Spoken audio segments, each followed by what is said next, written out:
Bonjour à tous, alors je vous présente cette petite scie circulaire qui utilise des lames de 120 mm. Alors petite, elle fait 610 watts de puissance avec une vitesse de rotation relativement faible, mais de 3500 tours par minute, mais qui donne des coupes nettes et précises. On la tient bien en main grâce à ses surfaces caoutchoutées.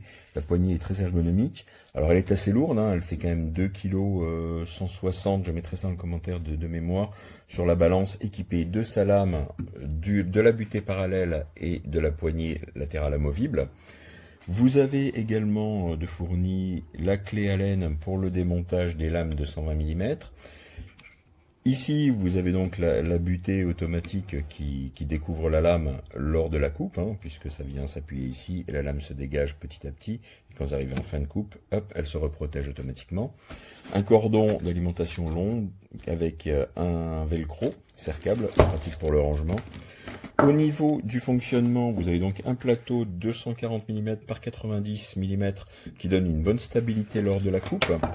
Vous avez la possibilité d'incliner la lame de 90 degrés jusqu'à un angle de 45 degrés. Alors la profondeur de coupe maxi en 90, c'est de 43 mm contre 29 mm quand vous êtes à l'angle maximum de 45 degrés. Ici, vous avez donc le réglage de la profondeur de coupe avec ce levier-là qui vous permettra donc de régler votre inclinaison de plateau pour avoir la profondeur maximum au minimum, en fonction de l'épaisseur des matériaux. Alors, quoi d'autre? Il y a un laser d'intégrer. Alors, le laser a un petit interrupteur séparé, ne pas l'oublier. Il vous permet d'avoir une idée du traçage, vous voyez, pour tracer bien droit lors de vos découpes. Alors, pensez à l'éteindre, parce que lui est alimenté par deux piles séparées qui sont sous ce capot. Ce sont des types LR44, qui sont fournis, préinstallés. De fourni avec la machine, vous avez également, ce qui est rare, mais bien, deux adaptateurs pour aspirateur, dont un en 32 mm et un adaptateur qui vient se pencher dessus pour les tuyaux de 35 mm. Et ça, c'est assez rare. On a souvent soit du 32, soit du 35, mais pas les deux. Ça, je trouve ça très bien. Alors, vous le branchez ici, sur la sortie qui est ici. Bien sûr, vous ne le branchez pas si vous n'utilisez pas l'aspirateur. Sinon, ça va vraiment vous envoyer tout dans la figure. Donc c'est vraiment bien foutu, je trouve ça pratique. Vous avez de livret pour finir 6 lames, vous avez 2 lames pour coupe rapide pour le bois en 24 dents, comme ceci. Vous avez 2 lames en 60 dents pour des coupes fines, alors qui fonctionnent sur le bois, sur les métaux tendres, style aluminium, ou de faible épaisseur. Et aussi sur les matériaux plastiques, si vous voulez couper des tubes en PVC avec, ce sont ces lames-là qu'il faut prendre. Et vous avez 2 lames à béton, enfin béton, ciment, carrelage, tout ce que vous voulez, donc qui sont fournies avec. Donc je trouve le rapport qualité-prix très bien. Franchement, c'est une bonne scie circulaire. Pour une entrée de gamme, je la trouve super. Alors le moteur n'est pas brushless, c'est un moteur à charbon. Voilà. Donc, bonne petite machine en tout cas. So I've had the saw for a while. Actually, forgot to do the review until just now. But it's pretty good saw. Okay, I've used it for quite a few things. It comes with all these blades. I've only used a couple of the blades, but it's got all these different blades with it, which is pretty awesome. And it's got a nice long cord on it. It's got it's a lot of power. You got your little adjusters on. It's kind of good stuff. And you got this thing if you want to cut a board straight or whatever. And what really I like about it is it has this laser on it, which a lot of lasers you see on stuff don't work very well, or it'll say a laser and it'll actually be like a light, or something terrible like that. But this is actually like an actual laser. Let's see, yeah, you can see pretty good on there, and it goes straight along with your cut, and it's pretty effective. It goes about 3-4 feet on a board. I can see it usually. I really like it, and like I said, I've used this saw for a lot of different things. Now, that being said, I'd say it's almost perfect, except for 2 stupid little things. One is it has this handle comes off like this. It's pretty easy. That's not a stupid thing. It has this cover for your laser handle. It's supposed to go over it. it just falls off constantly anytime I'm not staying on there. But usually it'll just fly off and you'll just lose it. So it's kind of dumb. Seems like it should have something slightly better if they're really intending you to protect that. Now, that is not the biggest problem with this thing. This guide handle thing is the biggest problem. So let's hook it back on real fast. Maybe 20 minutes. Alright, so we got it back on there. So now, this would be great, you know, it's a nice heavy torque handle. And what do you do when you have a handle usually? You don't hold it like this, right? You don't hold it like this.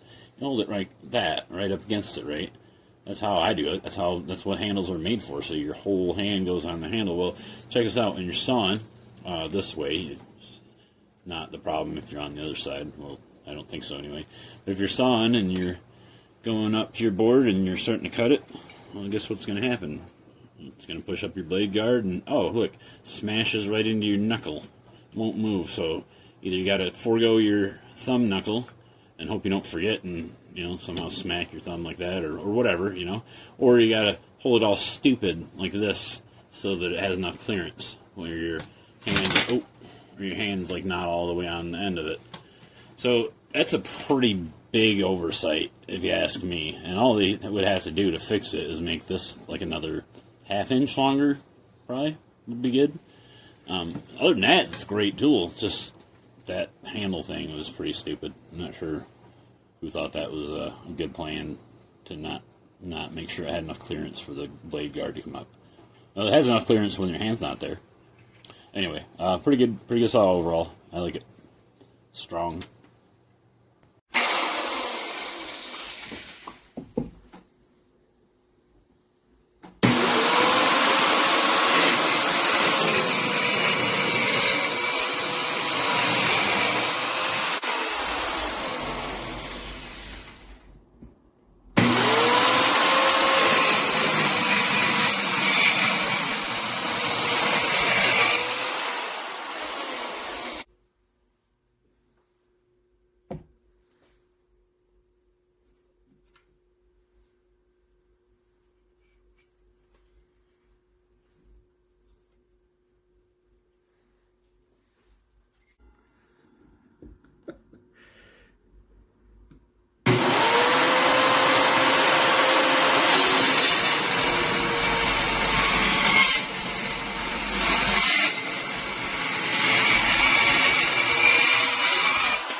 Hi, I just want to give a quick live look at this circular saw. It's pretty awesome. Like, it's pretty great quality, and you can see here the blades, like different, like it'll tell you like wood or wood, soft metal, you know, kind of give you that idea, especially if this is your first time. But I wish I would have had this for many jobs where I didn't need to, you know, hold on to a big one.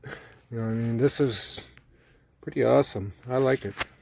You know, sometimes, you know, it just makes an easier day. You know, if you can do things easier and with a better, you know, tool, it's that much better. You know what I mean? These things come in handy, you know. Kind of hard to show you. I'm just in the camper right now, but I just wanted to give you a quick live look. It does got, you know, a little weight to it, but, you know, it's works pretty good. You know, I never fully used everything, or, you know, but what I could tell, I know a good product when I see it. You know what I mean? How long it'll last, you know, time will only tell. It's too early to tell you right now. But Anyway, I just thought I'd give you a quick live look and wherever you're watching from. Have a great morning or a great evening. Thanks for watching my video review.